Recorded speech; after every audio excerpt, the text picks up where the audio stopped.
Assalamualaikum warahmatullahi wabarakatuh. Izin memperkenalkan diri. Saya Praga Mardika dari kelas FA1. Pada kesempatan ini saya akan mempresentasikan hasil observasi yang saya lakukan dengan judul Observasi Perilaku Remaja Akibat Pengucilan Sosial Sejak Usia Sekolah Dasar. Tujuan dari observasi ini adalah untuk memahami dampak jangka panjang dari pengucilan sosial yang terjadi sejak masa kanak-kanak khususnya terhadap perilaku remaja. Latar belakang masalah. Masa kanak-kanak adalah fondasi dalam pembentukan harga diri dan identitas. Namun tidak semua anak memiliki pengalaman sosial yang positif. Pengucilan sosial sejak usia sekolah dasar terbukti bisa menimbulkan efek jangka panjang seperti kecemasan dan penarikan diri. Teori Erikson menjelaskan bahwa kegagalan di tahap industri versus inferioritas dapat berdampak pada tahap pembentukan identitas di masa remaja.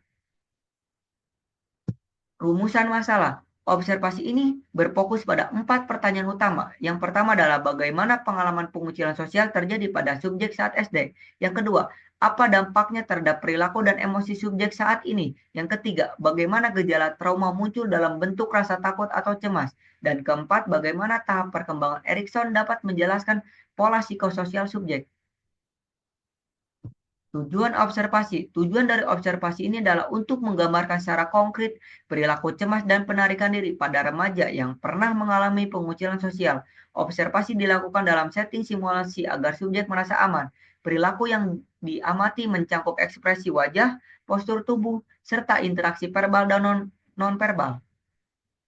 Landasan teori. Ada 4 teori utama yang digunakan. Yang pertama adalah teori psikososial Erikson yang menjelaskan krisis perkembangan dari masa anak hingga remaja. Yang kedua, teori keterikatan dari Bowlby yang menekankan pentingnya rasa aman. Yang ketiga, teori kebutuhan sosial dari Baumeister dan Larry yang menyebutkan bahwa manusia butuh diterima dalam kelompok. Dan keempat, studi Gini yang menunjukkan dampak bullying terhadap gangguan psikologis dan fisik.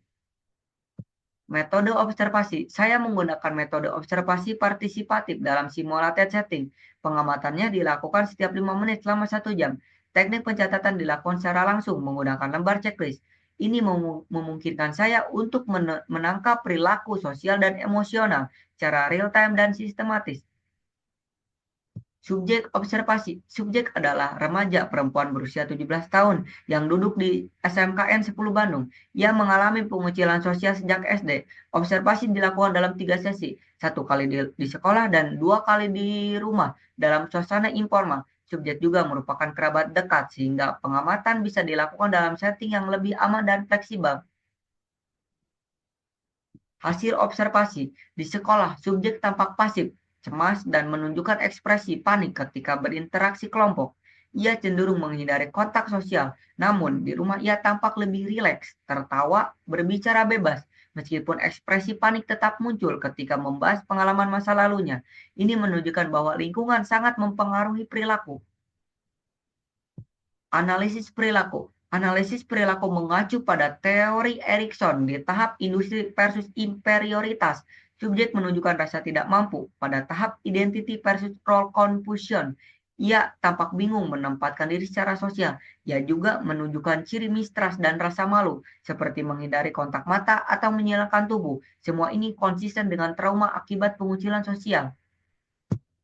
Kesimpulan dan saran. Kesimpulannya, pengalaman pengucilan sosial sejak dini berdampak pada terbentuknya rasa takut, penarikan diri, dan kebingungan identitas di masa remaja.